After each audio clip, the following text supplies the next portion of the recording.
Saudações, sejam todos muito bem-vindos ao nosso canal. Eu me chamo Carlos Jawad e na nossa videoaula de hoje nós iremos falar um pouco em torno de testes de hipóteses, certo? Então, eu vou deixar ficar o exercício na descrição do nosso vídeo para melhor acompanhamento. Então, vamos àquilo que realmente nos interessa. O exercício diz o seguinte: um levantamento de Nielsen forneceu a estimativa de que o número médio de horas gastas diante da televisão por família é de 7,25 por dia, certo? Já temos aqui um dado que é chamado de média amostral, que é igual a 7,25 horas. Certo? Certo. Continuando. Considere que o levantamento da Nielsen envolveu 200 famílias. Temos também o tamanho da nossa amostra, que é dado por 200 famílias. Certo? E que o desvio padrão da amostra é de 2,5 horas por dia. Temos também o desvio padrão da amostra, que é de 2,5 horas por dia. Há 10 anos, o número médio gasto diante da TV por família da população foi relatado como sendo 6,7 horas. Ou seja, há 10 anos, a média populacional do tempo gasto por família diante da televisão era de 6,70 horas. Continuando, sendo a média populacional o número médio da população de horas gasta diante da televisão por família, teste as hipóteses dão-nos a colocação da hipótese nula, bem como também da hipótese alternativa. Continuando, use o nível de significância. Pedem que a gente use o nível de significância igual a 0,01, que por sua vez podemos considerar como sendo equivalente a 1%, certo? Qual é a conclusão sobre qualquer mudança no tempo gasto diante da televisão? Certo? Certo. Então, nós já lemos aqui o nosso exercício, já extraímos os nossos dados e agora podemos avançar com a resolução, não é? Numa primeira fase, o que nós precisamos entender é o seguinte. Vejam só, o nosso primeiro passo em exercícios dessa natureza consiste em nós apresentarmos, não é, aquele que é o teste de hipótese. E se nós formos atentar bem para o nosso exercício, já nos dão a colocação das nossas hipóteses. Dizem que a nossa hipótese nula, podemos chamar de H0, ela é por sua vez dada como média populacional menor ou igual a 6,70 horas. E temos a nossa hipótese alternativa, que é dada do seguinte jeito: média populacional maior que 6,70 horas. Estamos juntos até aqui? Certo. Logo de seguida, no que consiste o nosso segundo passo? Muito simples. O nosso segundo passo, ele consiste em fazermos a representação gráfica. Consiste em fazermos a representação gráfica. O que nós temos que entender aqui nesta representação gráfica é o seguinte: uma vez que a minha hipótese alternativa é de maior, pressupõe-se que o meu gráfico ele será um gráfico unilateral,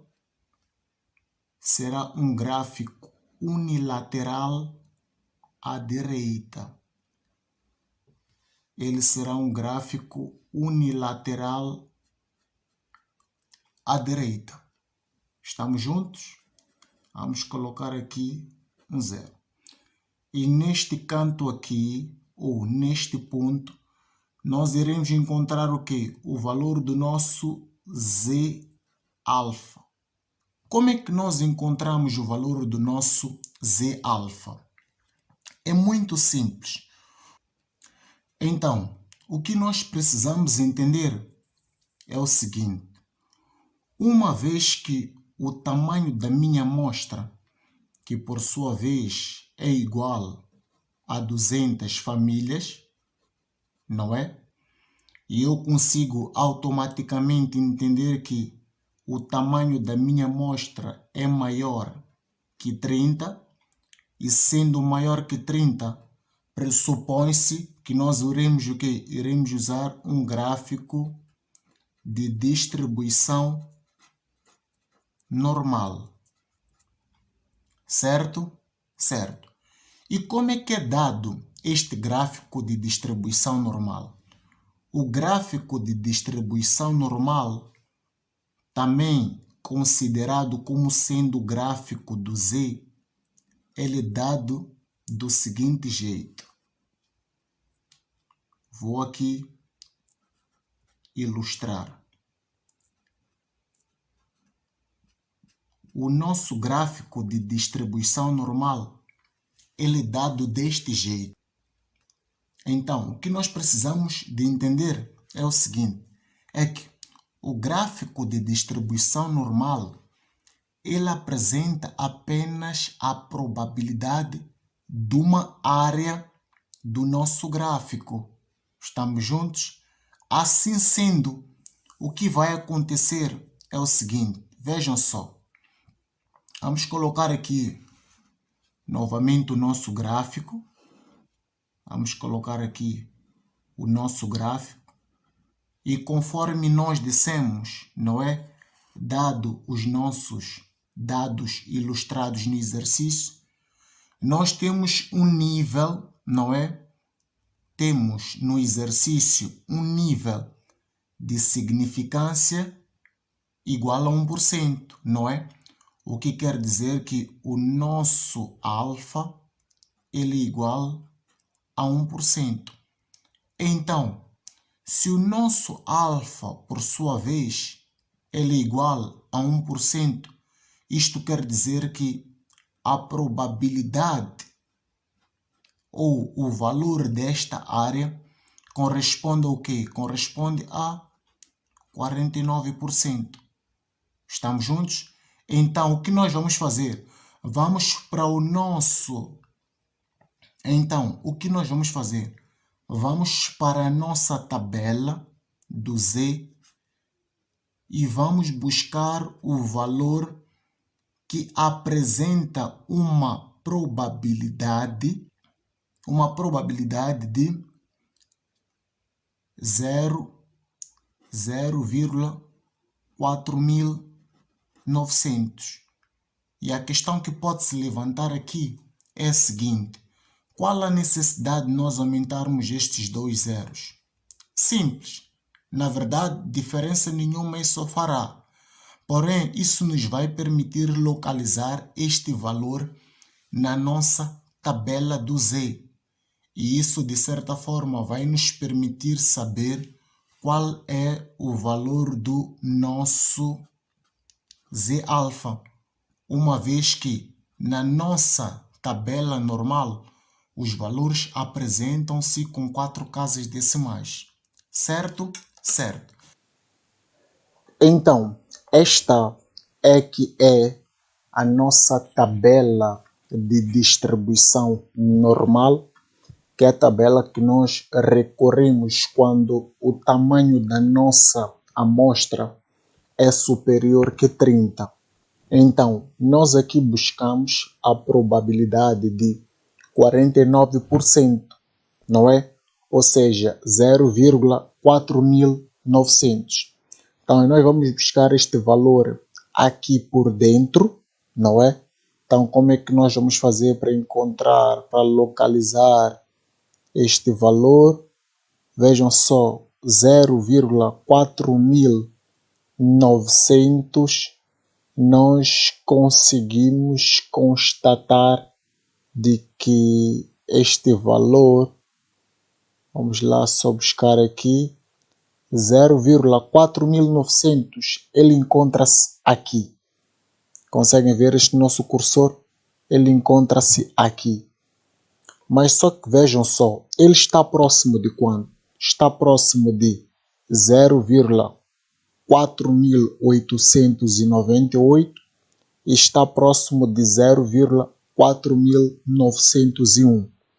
Quando situações semelhantes a esta ocorrem, nós optamos sempre pelo valor mais próximo. Então, qual é o valor desses dois que está próximo de 0,4900? Obviamente que é este, que é 0,4901, certo? Assim sendo, nós vamos assumir que o nosso valor de Z alfa será, vamos aqui para o nosso, conseguem observar que nós aqui temos essa indicação do Z, não é? Então, vamos ficar com 2,3, aqui está, 2,3, puxamos até aqui e vamos aqui para cima para ver qual é o valor que nós vamos usar. Vamos usar este aqui. Então, será quanto? Será 2,33. Conseguem ver? Temos aqui 2,3. Estamos a usar esse valor, não é? Então, depois colocamos este aqui também. Então, a interseção será esta. Aqui na coluna, não é? E aqui na linha. Então, temos aqui o valor mais próximo, que é 0,4901. Assim sendo, o nosso valor de Z alfa será 2,33. Percebido? Certo. Então, conforme puderam ver na projeção, quando a minha área de probabilidade é de 49%, o valor do nosso Z alfa ele é de 2,33. Estamos juntos até aqui? Certo. Logo de seguida, o que nós iremos dizer? Nós iremos dizer o seguinte: o nosso Z alfa ele é 2,33, certo? Certo. Então, agora nós podemos ir ao nosso terceiro passo.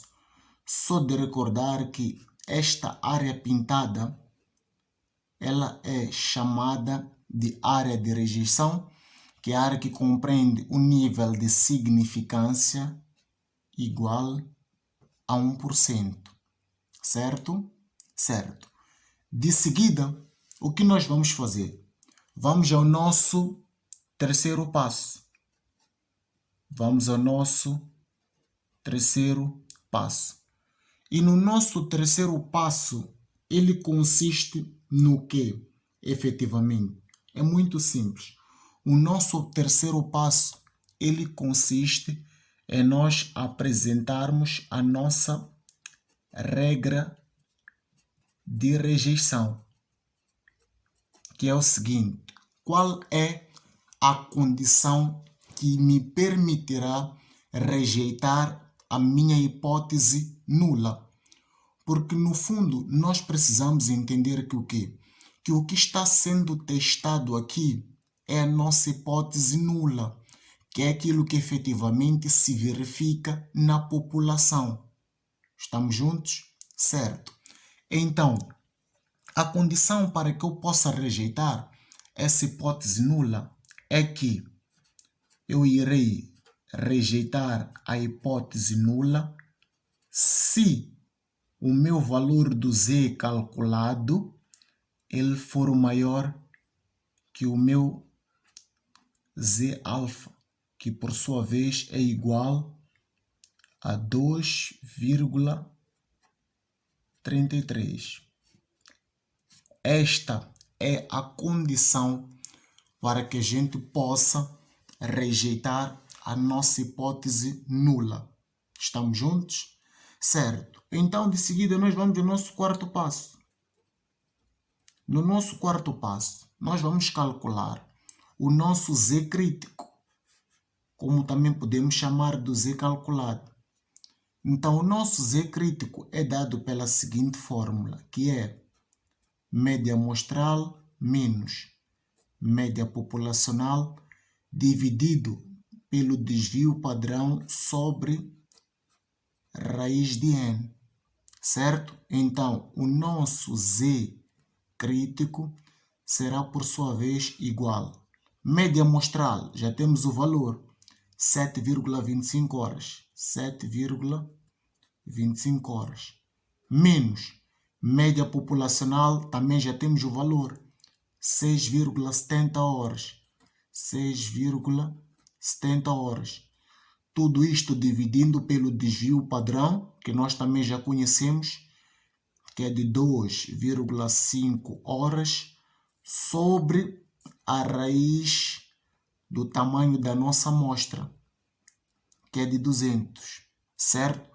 Se nós formos a colocar toda esta operação na nossa máquina, que nós vamos perceber? Vamos perceber que o nosso z crítico, 2,25 menos 6,70, dividido por 2,5, raiz de 200.